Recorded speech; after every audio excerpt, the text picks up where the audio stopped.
I have not touched Snap since giving it up. Oh, I'll see, really? yeah, I'll see some like decks come by. It's like, oh, I got infinite with this deck. I'm like, oh, that might be fun to try. But it's just like, like I've been, and especially with like the Quest showing up, I've just been playing like those games instead. Like I've been streaming, and it's just I've been streaming like locally to my devices. Right. So it's like it just feels like it's better spent. As wonderful as that game was, it's just I know where it goes. There's going to be an extra 1,000 cards. I'm not going to know what anything does. So it's just like, all right, like awesome time. But yeah, you close the book, right? yeah, You just like you put it back on the bookshelf. Had good memories. remember, jeez, there was like Hearthstone's having a massive event. So it's a Oh big. no! Not going back. Immediately, like, But even it's just the concept of it. It's like if I was to try to get back into it, and this new event is just introducing new cards, a whole new set of cards, yeah. and I would have zero idea of what in the hell to like possibly do. And so much, I think one of the challenges there is just so much of these games seems for you to win consistently at some point. It's not so much about what you have; it's what you have and knowing what they likely have. Okay.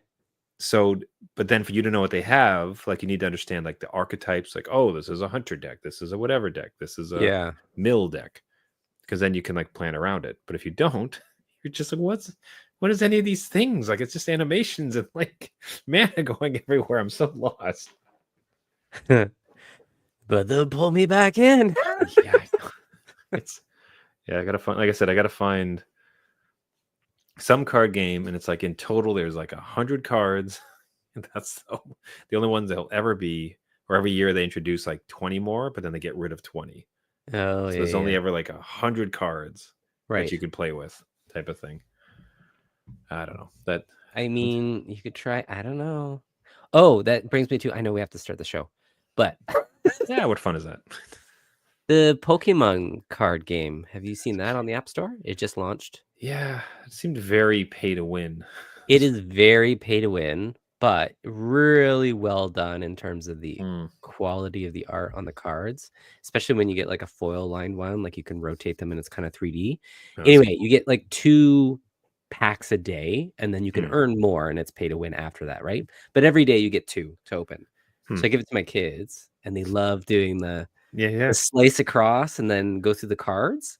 But then when I watch them do it, because I did it to test and then gave them the other pull, and they immediately just went like through that. I'm like, hold on, why don't you like savor?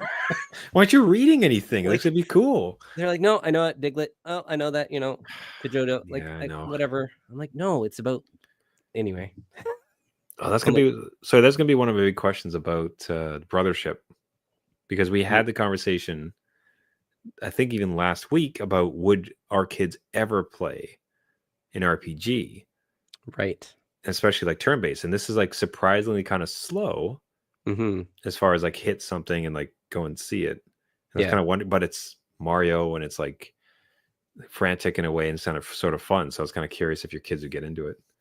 Like a baby step into it, right? Yeah. All right.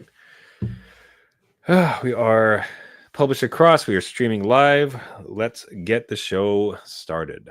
The adult beverages are poured. The kids are asleep. Welcome to New Dad Gaming, a show about fatherhood, gaming, and new fathers figuring out their gaming lives. My name is Trevor, and I have a 9-year-old and a 7-year-old.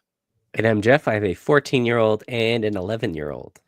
All right. So Jeff left me last week with a horrific cliffhanger that I've had to just stew on all week.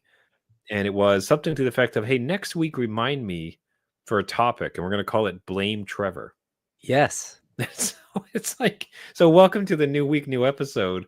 Relieve me of my burden. What did I do? How did I besmirch you, sir? Right. So a couple episodes ago, maybe the listeners can remember as well, you suggested we were talking about, deck builders and card games. And you're like, hey, did you know that there's Gwent? Yeah.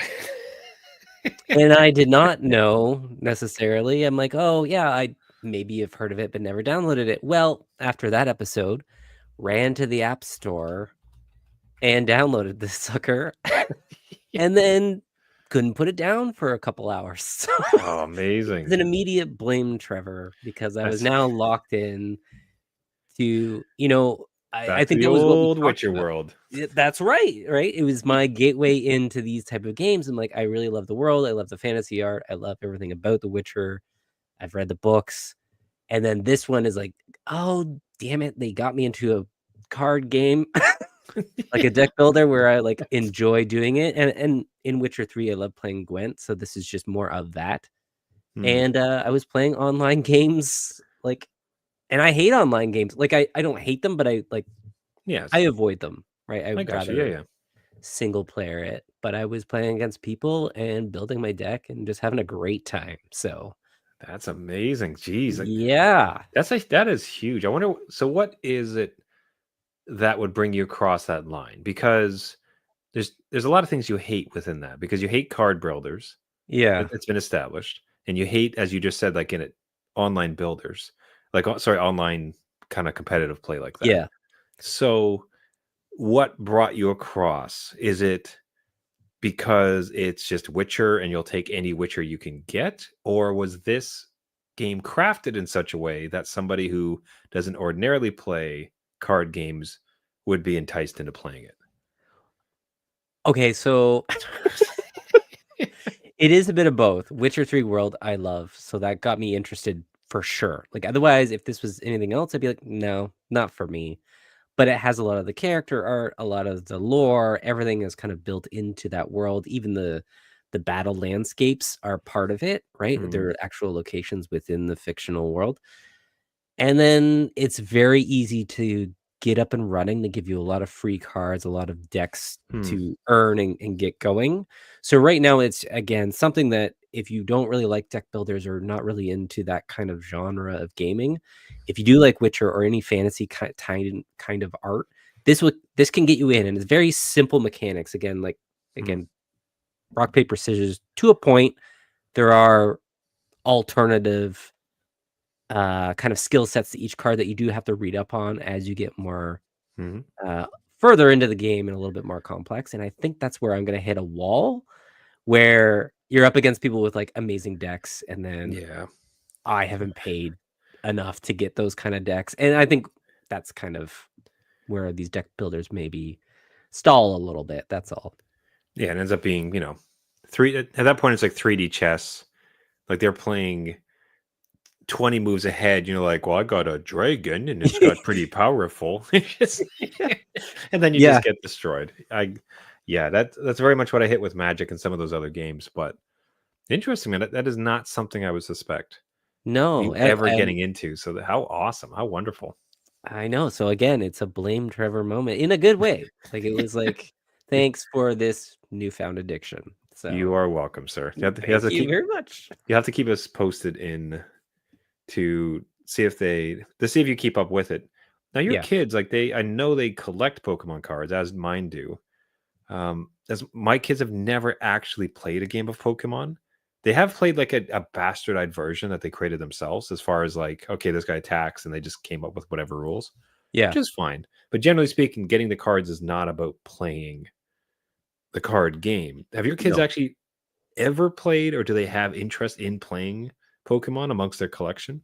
So the only time they've actually been interested in playing the game itself was when we went to one of the shops, the Pokemon shops, and they had actual games running with legit cards on the line, right? So that's when they were interested in like, oh, I do want to play this because I want to win that card specifically instead of necessarily paying for it, right?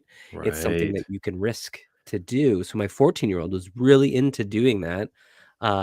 We haven't since gone back, but that's the only kind of turnkey moment for them. Otherwise, they just want to collect the cards. They don't care much about the mechanics of the game at all. So adore it. So hey, I will take that blame. Happy to do so. Now, it did allow you the opportunity to dip your toe back into the world. Probably since this podcast, what I would call your comfort game, your safe home, where you always want to return to, is definitely Witcher 3. Like that is by far like your deepest, most comfortable game. And fascinatingly, you had asked the fellow gaming dads on Blue Sky, social network. We are trying to be anywhere and everywhere at New Dad Gaming. but also having a Blue Sky account, and you'd ask dads there, hey, like what's your go-to comfort game? Yeah. Right? With at any particular time with what's going on with the world, what's your go-to comfort game? And it sounds like you had quite the resounding response and varied, interestingly. Yeah, overwhelming response. So thanks again to everybody that was out there writing in. Got over 100 comments within the day of posting it with multiple varieties of games, anywhere from Mario Galaxy, which is what we're seeing on screen, right? So something a little bit more nostalgic for people and playful, to anything to like Dishonored or Bloodborne even. Balatro was mentioned, just as like, Nice. again, I could pick up and play a game. And then a lot of people even went to, old Nintendo games like Mega Man and some genres I wasn't expecting, where people kind of fell comfort into like Resident Evil, right? They're like, oh, once you play through it a couple times, it's no longer about the jump scares. It's just about being in this cozy kind of place, right? Resident Evil. So Resident Evil. I had a rough day and I just need to like unwind and unpack for a bit. Let's do a little bit of Resident Evil.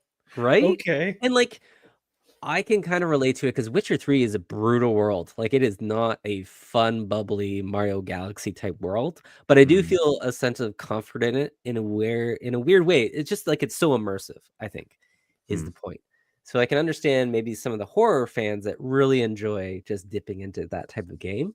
But there's also mentions of like The Sims, which can go on forever. So in your own life, if you want to be in a cozy virtual life, boot up The Sims and have, a little bit more control, I guess, which was kind of fun to hear. But then had a couple good recommendations that I would kind of even just run by you to consider. Yeah. So Tiny Glade, I think I've mentioned that before. At least Glade. It was recently released. It's just basically a little sandbox where you just build little kind of castles and paint the roofs, add windows. There's like little ponds and water. Yeah, so you're building these little cityscapes, almost like a diorama, I guess. Yeah, So super gorgeous looking. Like the what's yeah. what's that photo method called where everything looks tiny, as if they're like super micro? Oh yeah, like the tilt shift. Tilt shift, yeah. So that it looks like sort of tilt shifty, slightly cartoony, but like kind of gorgeous rendering as far as somewhat realistic. And and you just build. I don't know what I think there's like in this land you're supposed to build at least get something this high or build something this much. I think there are to do. There's probably goals, but earn. Yeah, generally speaking, it's kind of just like this quiet, hey, build a little castle, man. What's going on? Just hang out in this little kind of nook in this corner of the world. So that was one that I have on the wish list now. Another is called it's called Kind Words 2. Have you heard of this one? No, I have not. It is basically a virtual pen pal game.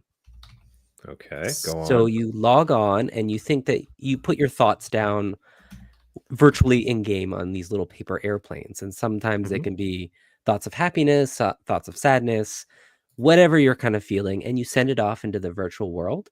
And then those kind of planes circulate in whatever kind of server and other people answer them, right? So they check in with you. Maybe they're just kind of validating you.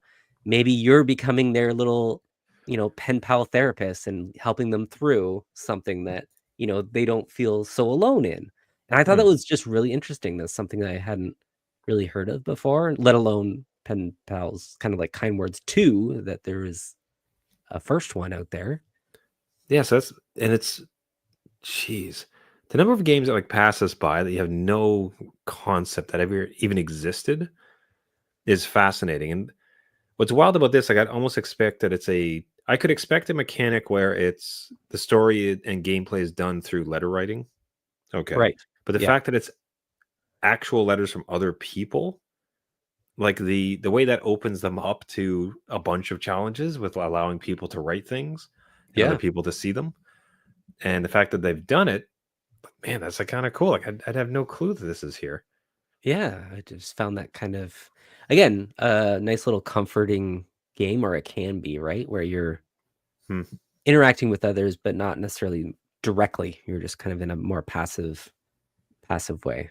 Yeah. So that was a cool recommendation. Again, it's on my wish list now. So I'm just building my Christmas list as these comfort games to dive in. But Watch yeah, for a that lot of Steam sale. Nintendo games, a lot of, nostalgia pixel games. Stardew Valley was mentioned quite a few times. Minecraft a couple times, Terraria. A lot of the games I play with the kids are people's comfort games as well, That would which make was sense. interesting too. Amazing. No, well, hey, dads out there, thanks so much for writing in like that. We really appreciate that. I think talking to fellow gaming dads, both with what they're experiencing with their little ones or they themselves, by far the best part about doing this podcast. So if you yourself have a comfort game that works for yourself or your kids, or any other topic that we talked to today, write into us at New Dad Gaming or newdadgaming.com. And that's on all the socials. So Instagram, X, or Blue Sky, wherever you can find us. I'd love to hear from you guys. So what might become somebody's next comfort game very much could be the recent release of Mario and Luigi Brothership. This game, so first, as always, the same like upfront discussion, Nintendo did gift us this copies of this game to review, which was amazing. But per the policy of the show, we do not talk about games that we don't like, genuinely. And we have before received codes and not talked about those games. Right. So the reason we're talking about this is like this game is a winner. Like this game is. I'd be curious about your take on it. I'll start. It felt like a somewhat logical extension to Super Mario All Stars Superstars. Sorry, Oh, Super yeah. Mario RPG. Sorry, RPG, Mario yeah.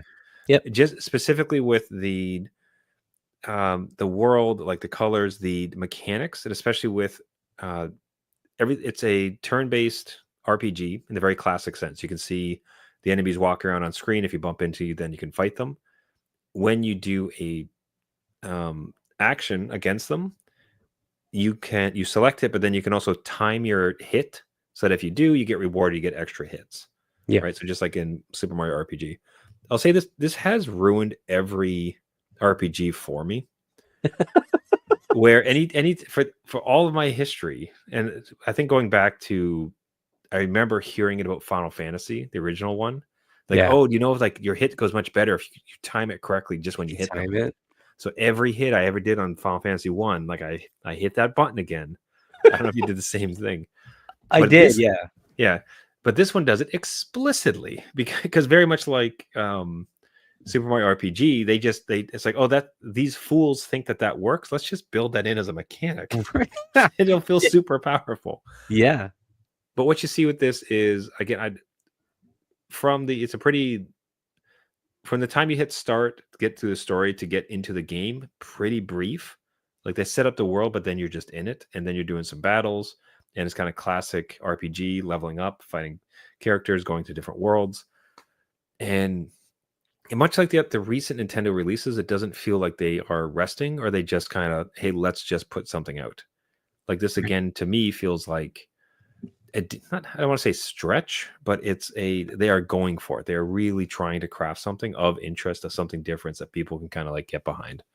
So with my time with it thus far, I've been having a blast. I just love the style, like the art style and the battle system. And it's kind of fun to have a old RPG, honestly, at this time, as far as like turn-based system.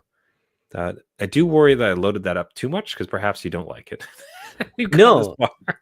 No. So everything you said there, I agree with for the most part, but I was just misinformed on what this game was. Okay. And I'll explain. When we got the codes, I'm like, okay, I'm gonna wait all day until my 11-year-old gets home from school. We'll boot it up and we'll play. So we do that, right? Because it's called Mario and Luigi Brothership. You probably know where I'm going with this. I'm like, it's got to be a co-op game, or at least I assumed it was. Because why would you title it in that way, right? So we started up. We go through the tutorial. I'm like, oh, maybe you have to get Luigi, and then I can play. Yeah. Nope. So just PSA to any parent out there that maybe is picking it up for themselves to play with their kid, or has multiple kids and think they can play together. it is a strictly single player game. There is Mhm. no added other way to play this, even like an Odyssey type way where one controls a hat or something. No, Yeah. this is a single player Straight up. game. Yes. Which That's kind of defeats the name. I thought for sure. It seems like a bit of a miss, but you have to make a decision because they set out to build an RPG, old school RPG, and that's Yeah. what they've done. And there's not. I can recall one RPG that had it. It was. I can't remember the name of it, but it was the RPG classically, except the actual fighting was done very much as a 2D side scroller, Okay. and you could have a second player come in and battle with you. And I cannot for the life remember the game, but I remember that was one of the things is if you did have a second controller in battle was Yeah. done real time, and you could get a second person, which actually Yeah. benefited you great. But other than that type of cat, it was never going to really work. No, like I could see it in the battle system, just even with it being turn-based, one controls Luigi and the other one, and then you have to Mm. time it between each other, right? Like again, Well, if you that's time true. those hits, you can do the like the tag team part of it where Luigi throws up Mario and then you get to hit again. That could Those were be kind of cool. neat. I'm like, oh, that would have been a perfect co-op Yeah, yeah, mechanic, yeah. or at least a frustrating one, if your kid can't time it or old dad can't time it. We're Uh, son, when we were kid, we were never gonna get to the boss if you don't start carrying your damn weight and hitting that B button, We're please. failing. We're failing. But yeah, other than that, I had a great time with it. I watched my kid play for half an hour and then we switched in. I had to go with it. And it was just, yeah, a fun, cute little game. Reminds me very much of Super Mario RPG as well as Paper Mario. Yeah, As yeah, that yeah. kind of, roam the world, turn-based kind of game for the battles at least, and then go This- through. I don't know. The story seems pretty big to me. There's like 7 worlds or something. Yeah. So Now this is based on it was Game Boy Advance titles, wasn't it? Like Bowser's Inside Story, I think was like the first time they was introduced like this. I think you're right. There was a previous entry to this series in Yeah. some form, but it wasn't called like a Brothership title. It wasn't. Yeah. Yeah, I'm pretty sure it's like Bowser's Inside Story, and I seem to recall it being on the GBA, and it was just all of this type of RPG style. And with I can specifically remember the animation of like Mario and Luigi throwing each other up and like slamming down and Okay. going across like that. Yeah. So another bank, like they've had a heck of a year. Like with the titles they've released, like it's just been Yeah. unique. It's been interesting. It's been fun, and I'm just always so impressed with the UI. Honestly, like just all the menus, like all of the animations, the transitions, and everything. Like they're just really going for it, and it just feels like such high caliber and quality that it. There's like consoles and there's gaming, and then there's just Nintendo. Like Yeah. like Nintendo continues to be just kind of on their own little island somehow. Yeah. They always provide that quality, right? You can always step into this game and be like, everything works. Everything's easy to read. Again, my 11-year-old could go through it no problem. So it's just, yeah, you can expect that from Nintendo. And I'm surprised that they released yet another kind of Mario Luigi game so close to possibly their next console launch, right? Yeah, They could have held this back if they wanted to, even for a little launch game for the next one. But it is cool to have before Christmas for sure. good timing. Hey, so Nintendo, thanks for the codes. As I said, we don't review it unless we both genuinely like it, and this was just another banger of a title. I think I will be Yeah. curious to see what I would like a report on. Last episode we had discussed how RPGs may die with us. Oh, right. Yes. And I'm curious, like, so mine haven't had really a chance to get into it. I'd like to see if they will. They're a little young, a little on the young side. I'm not sure if it will, but yours, Yeah. I am curious. Could this be the bridge that brings them over to RPGs? Because when your youngest there, or when your younger one there did play it, like were they saying, "I can't wait to keep playing this," or was it like I get it, that's fine. I think they will go through and they completed Paper Mario. So I can see Okay. them just sticking with this and maybe just running through it. Again, they read none of the tutorial messages or any of the That's the worst. story. It's just click, click, click through. You kind of just don't want to let them play in that case, right? It's like, you know what? No, just don't. Just stop. Like you're not doing it right. Right? That was where I sat down. I'm like, okay, maybe Dad needs to play the first half hour so that we know what we're doing and the predicament that we're in and where Luigi is. I'm gonna bring you in when we need to grind and we need to get like this extra like, items. Tell you what, Get all the coins so Dad can get bigger boots for Mario to get more points, right? So I can get the golden gloves on top of his white ones. All right. Hey, gaming dads out there, if you've had a chance to play with this one, reach out to us at New Dad Gaming, newdadgaming.com. Now, I sent you a screenshot of what I was playing it on that evening. I should have had that queued up. Hold on. I might actually be able to get it kind of quick for our audience. We'll give it 1 second. Trevor's going to Google something. You were playing games. I was playing games. So we're going to put this here. I'm going to put this down over here. So it almost felt a little bit mean, if I'm honest, as far as like, hey, Jeff, look what I'm doing. Look what I got. Yeah. Not jealous at all. Whatever. It's like, why would you do this? Yeah. So it was like, hey, so I'm dipping into Mario and Luigi Brothership. Check out the screen. And what I revealed to him was floating in my living room, 130-foot television screen, just like lording over me. Because what I believe I mentioned last episode, I had gotten the Quest 3. Yes. As an upgrade, I have been incredibly enjoying it. But what arrived was a capture card. So a software update that Meta produced was, if you have a capture card, which is often used in gaming, streaming, or whatever else, you could just plug it into the headset, which it's kind of a funny visual because you got you look dorky enough as it is because you got this big white blob on your face, right? And then you have this like wire jacked into the side. It's like, I'm a super cool futuristic VR man now. Look at this TV I have.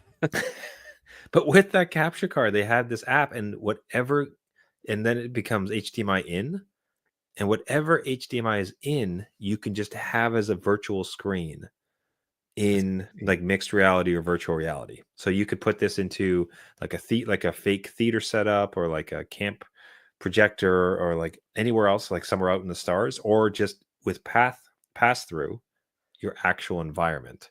Right. So even with the Switch, I was able to use its dock, HDMI in, and then just had this huge Mario Luigi Brothership screen like floating about as I went. Not jealous at all. No. It was so great. I just I'd like to be sensitive at the same time. Like, man, it's so damn cool. Like, no, I will take part in your joy. I will live vicariously through you. Don't worry. And it's something I've been really, for gaming, it's something I've been really experiencing. And I'll give you like another example, like where I'm starting to extend this is I got, for my gaming PC, I actually picked up a second plug, AC adapter. Okay. Because like when I use it for work and it's like locked, it's like plugged into 1,000 things so I can do my job, right? And especially for the plug to move it somewhere else, it becomes a burden. Right. But my intention now is to actually take it upstairs and perhaps even like into the bedroom where my wife will kind of chill out at the end of the evening, and have that on the side, and then have have my dorky headset like as we're kind of preparing for bed, and then just be projecting some like 100-foot screen to play a game and just have it like right there beside me.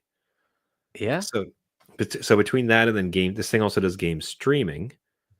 So you can stream to Steam. So in that way I can even just keep it downstairs, or I can stream Xbox Game Pass and play a bunch of games. Like I'm sort of using it as an impetus to try to extend gaming to anywhere in the house, and use this pass through this big screen to try to be enjoying it.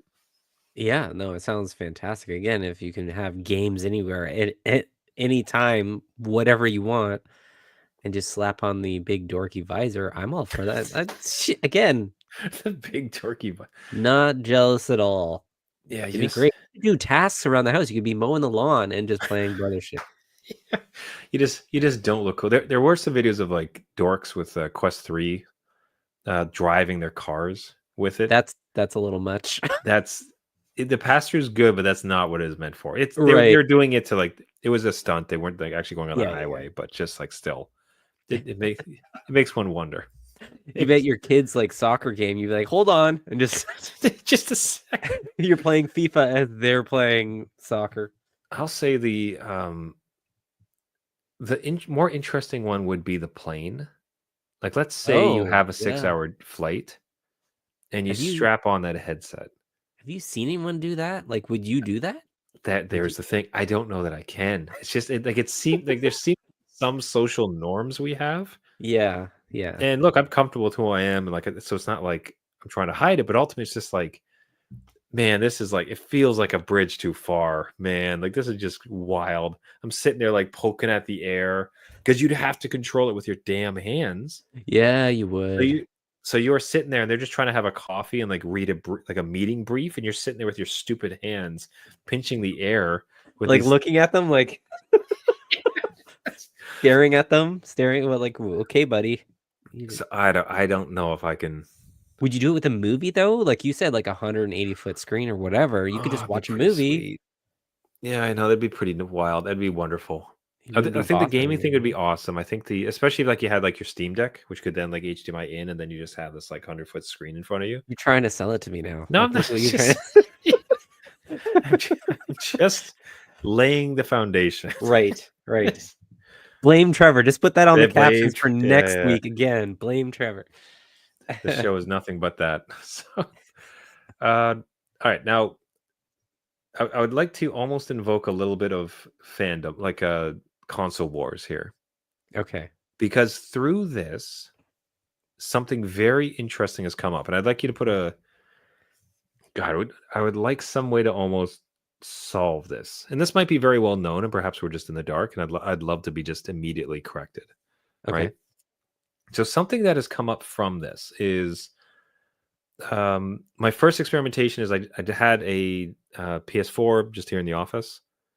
And if you recall, it's like from 4 or 5 episodes ago, I bought like NHL 17 and loaded it in this old disc and just been having a fantastic time playing this old hockey game. Right. Now, and like as I'm talking, I'd like you to watch the screen. The first one I'm showing here is NHL 17. Okay. Yeah. Hand over my heart. I've had both of these systems on the big screen TV. I've had both these systems in my headset.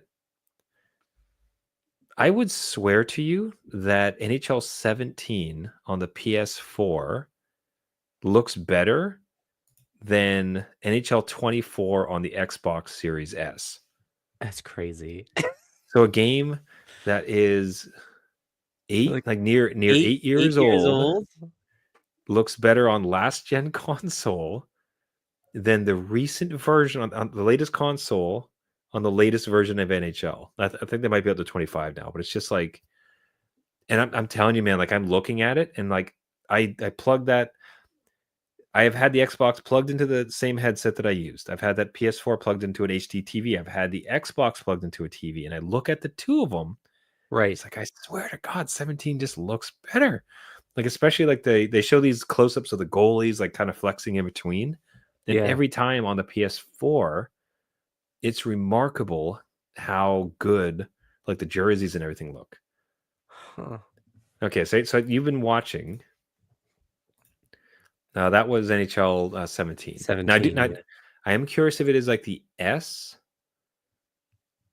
right? If it's because it's like the NHL, because it's the Xbox Series S and not the X. Like perhaps the X would look much, much better.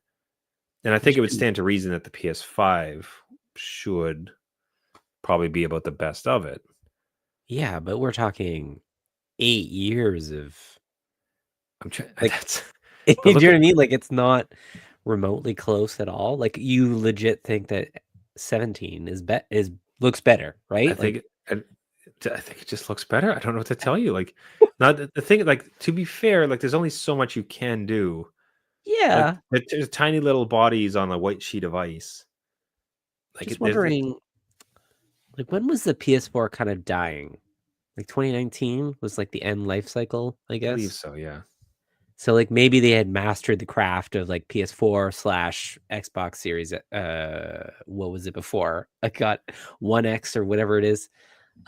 Maybe they mastered that kind of part of the console, and then these other consoles they haven't got there yet, or they water them down to Yeah. kind of push Well, them across. I don't know. and in some ways, like in a sense, I kind of perhaps this is not so surprising. Let's put it this way: Call of Duty, Yeah. from 2000. Let's even say 22.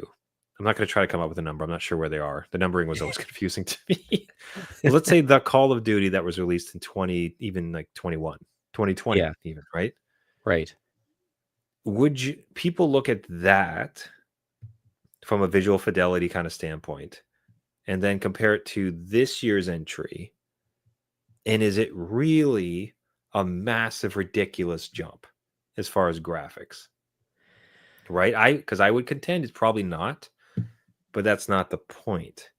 The point of the new thing every year is not, I cannot wait for these graphics to be 50 times better. It's more, I can't wait for this year's content. This will be fun. Yeah. So perhaps in Yeah. some ways, these games are kind of like in maintenance mode where it's, okay, make it look good, but the real push here is to make sure the content's fun. Yeah.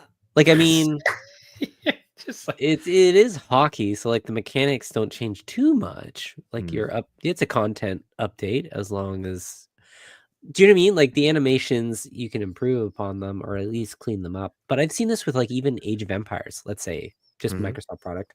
They've gone more like cartoony graphics, right? Just as a design direction. So even that could be just, hey, we're just going to take our foot off the gas of like realism here and just make it like a fun playable thing, like you're getting to, right? Just easy. Because this, especially like with the faces, like you're watching this here, it's like the faces and everything, like it's incredibly wooden. The animations are like fine, but it's like the faces are like they're dead. Like they look like zombies. There's no soul. They forgot the soul. So and the animations ultimately, just because by the nature of the game, it's like they end up like kind of just like janking and like jumping around because there's only so much smoothness you can add. Right. I don't there's nothing to solve here. I just what I found. If anything, it was going to a soft float of a controversial boat out to sea of new dads to say, have you noticed the same thing where kind of perpetual titles like hockey or football or whatever else are kind of the same for the past 5 years? And what I'm seeing is just sort of like, yeah, that's just how these games work. Or am I off my rocker and I don't know what I'm talking about? Is it an Xbox versus PS4 thing PlayStation thing where PlayStation is just better visual fidelity? So let's ignite that, a soft ignite of a console war from gaming dads. Would like to hear people's opinion to see if I'm totally at the lunch or if there's something here that I'm not catching. I'd be happy to hear that. And with that, that is a good place to wrap up the show. Everybody, thank you so much for listening. This has been New Dad Gaming. If you like the show and you'd like to support us, really would help out is if you hop over to newdadgaming.com or reach out to us at New Dad Gaming. In addition, like subscribing to the podcast helps us hugely. So if you go to iTunes, Google Play, Caster, Spotify, anywhere where you get your podcasts, look for New Dad Gaming and give us a subscription. A rating really helps, and a comment also. Boost the signal. Tell you what, use that opportunity to flame me in my ignorance about consoles and how bad I don't understand how terrible Xbox is or vice versa. Would love to hear it. Any engagement would really appreciate it. And as I said, at New Dad Gaming, we're on all the socials, Blue Sky, Instagram, and X at New Dad Gaming. Everybody, thank you so much for listening. Well, until next week, my name is Trevor, and I have a 9-year-old and a 7-year-old. And I'm Jeff. I have a 14-year-old, 11-year-old, and I will be playing Brothership by myself before my 11-year-old gets to it. This brothership sure is lonely. This brothership is somehow a very singular affair. I'm not sure how I'm supposed to take this. Solo ship. Oh, you know, it's not solo ship. This friendship, Jeff. Perfect. All right. Till next. Just remember, just because it's like there's a line in there somewhere. I need to say it. There is. Remember, just because you became a dad does not mean it's game over. All right. See you next week. See you later.